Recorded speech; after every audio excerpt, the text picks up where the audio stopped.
Welcome to the Unholy Assassin build guide. In this guide I will go over the leveling process, over different items, different buffs and skills you maybe need later, and in the end I will show you the fight against Raphael where I kill him with this character in just one turn. So let's go! So let's get over the leveling process. This is meant as a late game build guide, but I will choose my levels as though I would be normally leveling. I played this as a solo character, so a few choices that I made for this guide are meant for a solo run, but they also be applicable for a normal party run. I start with Ranger. For my favorite enemy on the leveling process, I would choose this one for heavy armor proficiency. But for my late game build, I want to have this one for this cantrip that gives me a free concentration spell that I can use before combat for a certain item that we will see later in the item part. For your favorite terrain, for the early game, I would probably choose this one for the sleight of hand proficiency. But since I will multi-spec into rogue later, I choose this one now, the fire resistance. And this is the late game choice as well. This is my late game ability, Spread. As you see, Constitution is only 8. That's because I'm using a certain necklace. It gives me 23 in Constitution that you will get very late into the game. This is a Dark Urge character, so he has Intimidation and Healing as a baseline from his background. And I choose some skills that are really applicable in a lot of situations. Perception is really good, Insight is really good, and of course Stealth for this character. So now for level 2. For my spells, I would always choose Longstrider and Hunter's Mark. Hunter's Mark is a really nice extra damage concentration spell, which also feeds later into our damage with a certain item. Longstrider is always nice to have, and you can cast it as a ritual. For the fighting style, in the leveling process, I would always choose Archery. You can make this character later to a more melee focused with the item that I have now. But probably for the leveling process, to have a more flexible character, I would choose Archery here. So now for level 3, you get another spell. You can choose between Speak with Animals and Longstrider. All the other spells don't really matter that much. For the class, I will choose Gloom Stalker for all the nice perks, and also Disguise Self is really nice, especially again if you're playing a solo character. And I don't change any spells. So for level 4, during the leveling process, I probably want to go multi-class Rogue now.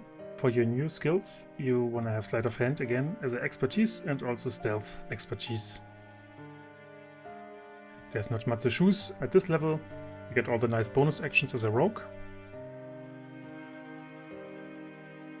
Now we are level 3, and of course you want to choose Assassin, which is really fitting for this character.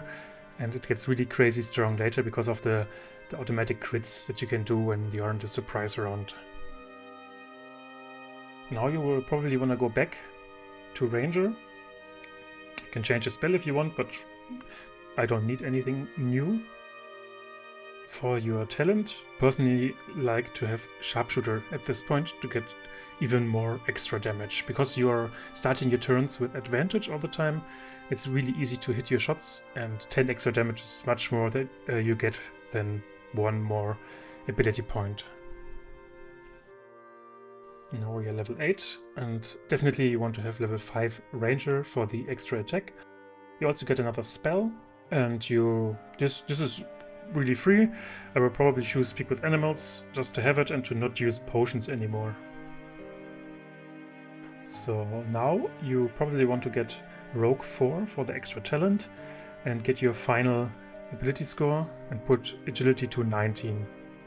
At this point you have a lot of choices, but I personally want to really emphasize this character's strength, so I'm going for Fighter, and here I choose, again, as I said in the start, you can go more melee focused, but here I choose the second part of the flexibility and choose fighting with 2 weapons because you're gonna have 2 daggers. You really want to have a better hit chance and more better damage with your offhand, so now I choose fighting with 2 weapons.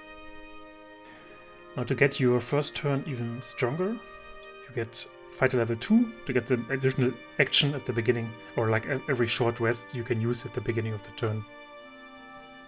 Here, if you want to have some more flexible options, you can choose Battlemaster, but I personally, again, like to emphasize the strength of the character and choose the more boring champion, but you get an additional crit bonus, so you need to roll less crit. So even your second turn has a really good chance to crit. And even if you don't want to abuse some stealth or invisibility mechanics, you have a very strong second round or later rounds as well, because you can stack this crit buff from a variety of items, so you can lower it pretty well to get even more crits.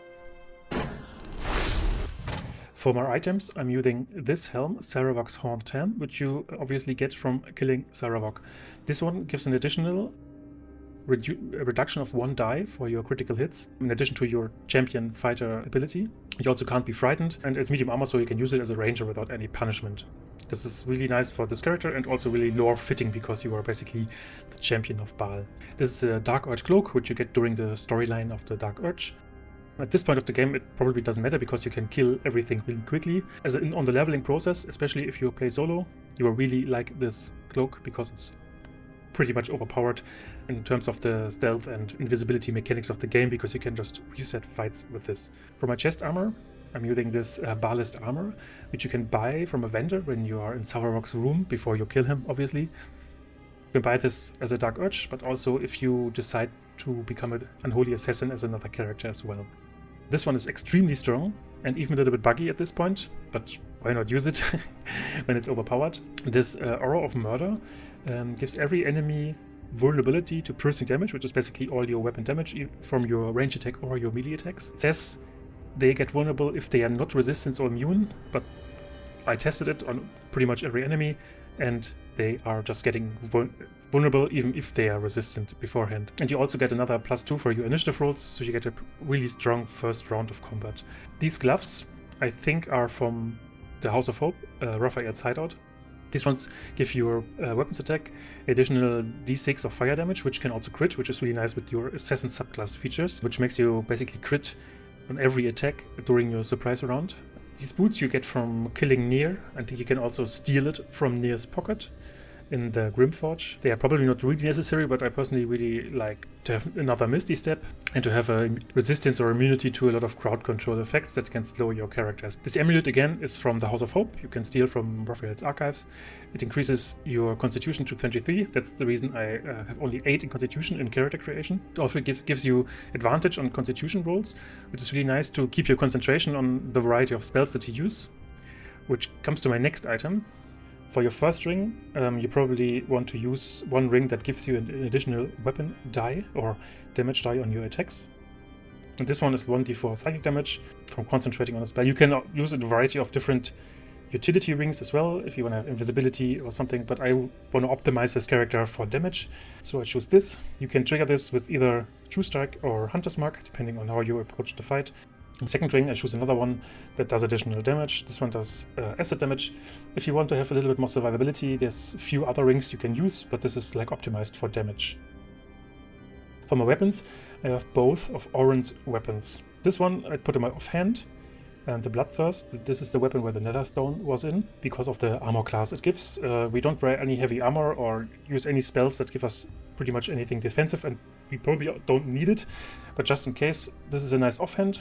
The other Oren weapon we use in our main hand, and this ability, which it says it does when I'm having advantage, I'm dealing 7 more piercing damage, but it's actually not 7, it's basically an attack that has 7 baseline piercing damage. It's an additional attack on every attack that's rolled in the background that gets all the benefits of every attack, but only piercing damage, not fire, necrotic, or acid, but piercing damage. For my range attack, I'm using the legendary bow that you get in the Steel Foundry from the Titan Watcher boss. This is mostly for the haste buff that you can get. It's not a big haste, but it's another concentration spell, and for the big boss fights you probably want to use this over Hunter's Mark or True Strike to get even more attacks, especially in the first few rounds of combat. The only stat buff that you really want outside of the amulet is Auntie Ethel's Blessing that you get from almost defeating her, bringing her very low, and then waiting for her turn to start a dialogue so that she can flee with Marina and give you 1 to a stat that you choose. And for this build, of course, I choose Agility. I am also a fully specced out half illithid. That's because I'm doing a really evil run, a really evil solo run, and getting all the power that I want. The most important thing, of course, is fly, but all the other buffs and abilities are really nice to have as well. Now I'm in the House of Hope, right behind Raphael. I already cleared the rest of the room with a little bit of cheesiness. I have the haste buff from my bow rolling, and I prepare for my final assault on Raphael with a sneak attack, and you will see the crazy damage potential that this build has, especially if it gets a surprise round and all the crits off. So let's sit back and enjoy the fireworks.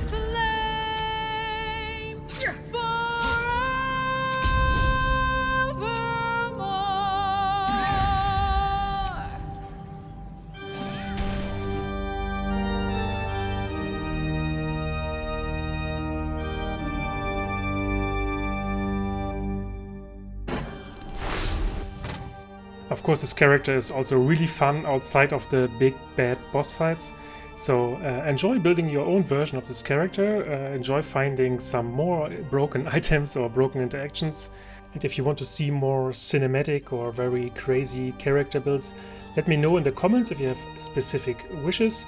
And for all the German viewers or listeners, I have the whole Let's Play for this solo Dark Urge as well on my channel as a playlist, if you want to see how I got to this point. Let's see you on the next one.